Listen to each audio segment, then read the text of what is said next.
A theologian has just and he left a note.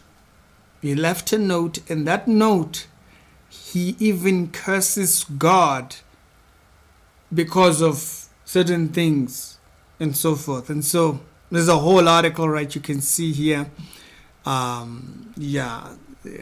and so by, and then he curses God in his departing note. So you'll wonder, how does a theologian come to those conclusions? It's the conversation I want us to have here. Structurality show with the daily Christian commentary videos. Other episodes down today, they'll be down in the pinned comments. I'm gonna check you out over there. This is absolutely sad, but it's important to know knowledge still needs processing. Knowledge must be processed. There's a processing part of it, and if we process information wrongly, what it can do is it can mislead. That's why there are people who come to very false conclusions, because they receive information and consume it wrongly. And so I wanted us to look at this particular article here that's talking about that, and it's certainly going to be a bit of a hard read. So let's go through this. So this particular article is written by a Christian platform. They write stories that pertain towards Christians and all that kind of stuff. So what is the issue here? Child liberation theologian. Okay, I already have a feeling this is going to have to do with the evils that happen in the world. Once it states it like that, you already know where it's going. It died by Sasata on Sunday, leaving a parting note where he curses God for his misfortunes in life. Instances, if there is a God, I will go to my eternal destination and slap him in the face. Now that's wild. That is wild, because there is something that has happened pertaining the information of what he has learned about God, that he doesn't see him like that. If I have learned anything about God, there is no part of me that is ever going to come to that conclusion. You always hear me saying, I dare not point. Like when I say he is no one's equal, he's not our equal, I'm not kidding about that. It's framed like that. In all the information I've studied, read, and all that, that's the conclusion I draw. So slapping him in the face, that's not happening anyway. Stollar, former evangelist who wrote the kingdom of children, that frames it for you. That frames it for you. Was known as an survivor and advocate for after he himself was. Okay, yeah, it's terrible. It's terrible, but we must remember there are people who did this, and it's not God. And a lot of times people turn around and say, why didn't God stop it? If you've studied free will, you will understand that. If you understand the fallen world, you will understand that. If you've ever studied any aspect of the fall of man, you will understand why these things happen. He left a ratata on a website note at the end, where he outlines his decision. He explained that his wife was divorcing him, as I approach life without my best friend in a I see little to no path forward. It's very important. When a person passes away, a person has to really regroup and find their life outside this person's existence. This is why we have our own relationships. We build relationships with people. We build relationships with God. Because our life doesn't start and end at having a certain individual in our life. Okay. And so when a person passes away, because it looks like his wife wanting to divorce him, and now also not having his friend, it's now created this gap that was never filled. And that goes with the relationship with God.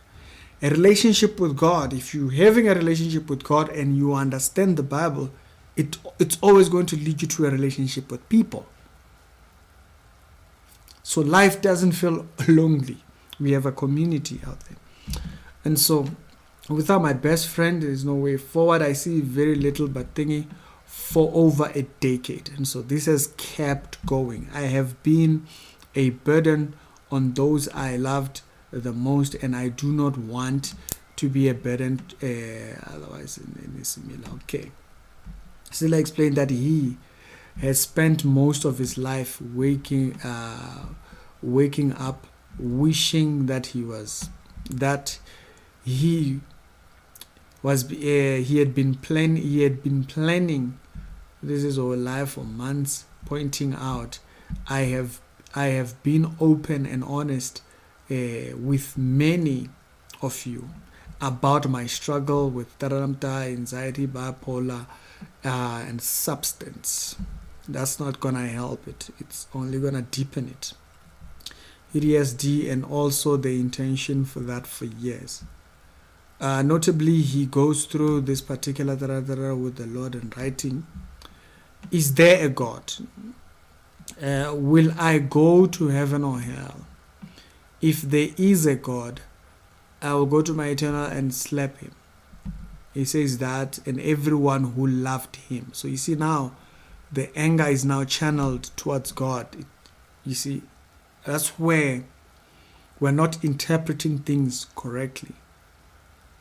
We have struggles with people. These are relationships with God. These are relationship with people. Once we take the relationship with man to paint entirely, there is now, yes, it's supposed to be that out of either elders or people that are guardians to us, we see God. But when we face trauma, we must recognize the separation between people and God. So to now say, everyone that loved him, what did God do? Because you deem God should have done this. But anyways, let's go on. More than those that loved him more than their children. I have spent my whole life making excuses for God who never raised a finger to spare me. And he then goes through that particular instance. Those circumstances have slowly but surely consumed everything in my life, including now my marriage and on and on. Right? I have read the Bible back and forward.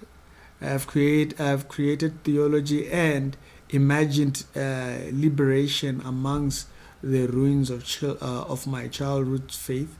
I have said what Jesus never did, and to what end. Okay, so free will. You have to have an understanding of free will. You have to understand, what does the fall of man actually mean, or what does it represent in a nutshell? That's very important. You have to have that within your understanding. That's why in systematic theology there is the doctrine of man. You understand the free will. You understand what happens in free will. And if there isn't free will, that a person exercised the wrong decision, what then do we talk? What then is a decision? There is no decision. And we are not talking about God at that point. We're not talking about God at that point. And so I think people just don't think these things through. Okay, you can't ask that a person who did wrong should have never been allowed to do. It's free will. You're going to meet people that want to do wrong everywhere.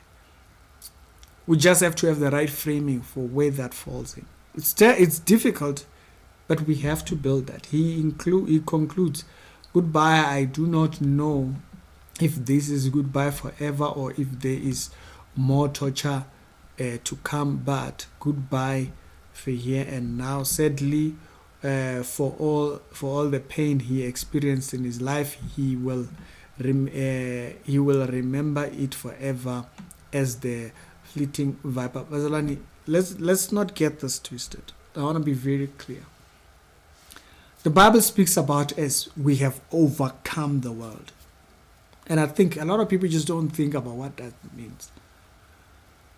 Like, look at the way a lot of foreigners have been looking at the situation that's happening in South Africa.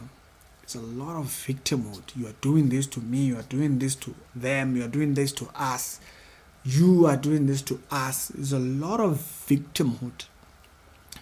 If you've ever understood what it means to overcome the world, you will depart from that mindset.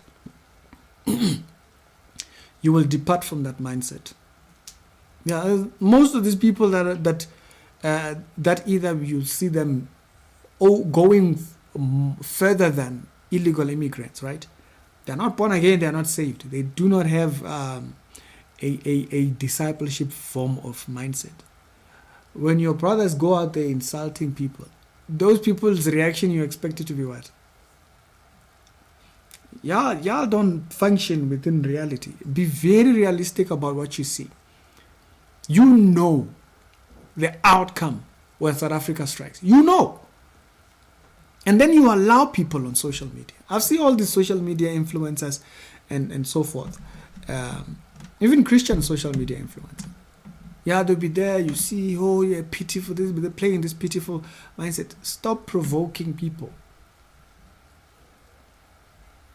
I started it there and I will end it there. I said it in January. I don't change. Then, before this entire thing of Mabahambe started, before this thing started, we mentioned it. Why are you provoking people? You go to people's schools, you saw them doing what they were doing, you keep quiet. You provoking these people? You know these people. And you decide to provoke them. And you want me to play pity party with you? Stop it. Stop it. And I've said, you do not ever rebuke those people, but you know how to rebuke the citizens. Public schools are meant so that the South African public who do not have access, who might not manage with school fees and all those things, are able to have their children go to school and not have to look for private schools. So they are cheaper because they are subsidized by government. Even though there might be small little things that they have to pay for, but it's very much subsidized. Education is expensive. And so that's where that comes in. And then you see people doing that, and then you don't correct it. Okay? And so there's no fairness here. There's no fairness. And you're choosing to provoke those people. Let's see your faces now. Okay? So I don't like that whole thing. That's the thing that really pisses me off. Don't get it twisted. Do not ever think, don't think I'm against illegal immigrants as a whole. No. I'm against illegal immigration. But what pisses me off as well is how people play pity party with situations like that. It's important. Victimhood. You know how we deal with victimhood. Look at the life of Joseph in the Bible. You must understand the circumstances and understand consequences. Understand the whole picture. Why is this happening? But then because people don't rewind, victim. They play victim. Now, we play victim because we don't understand either the will of man and God's giving the will of man, the will for man, for individual man. We come to wrong conclusions. There's a reason why the Bible says you have overcome the world. The way things unfold, the bad things that happen, all of that, you've overcome the world. The Bible says that for a reason. The mindset of a believer is a victor. It's not one who's been of. They haven't taught you that. I'm not going to think. You have to understand that. If you want to feel like a victim your whole life, you can go on doing that. Let's see how far that takes you.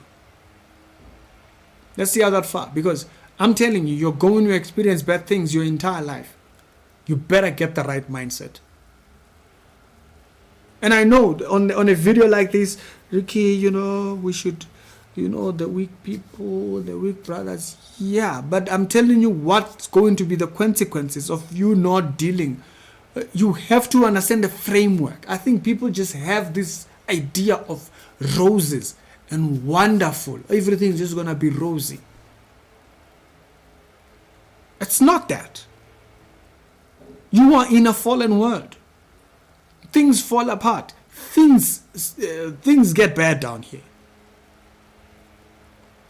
So to have this view as if I will never see that, that's not realistic. And I know it might sound odd, but you have to understand, what does it mean you have overcome the world? When the Bible says that, it's telling you the mindset to adapt. We have difficulty, but there is a mindset we approach it with.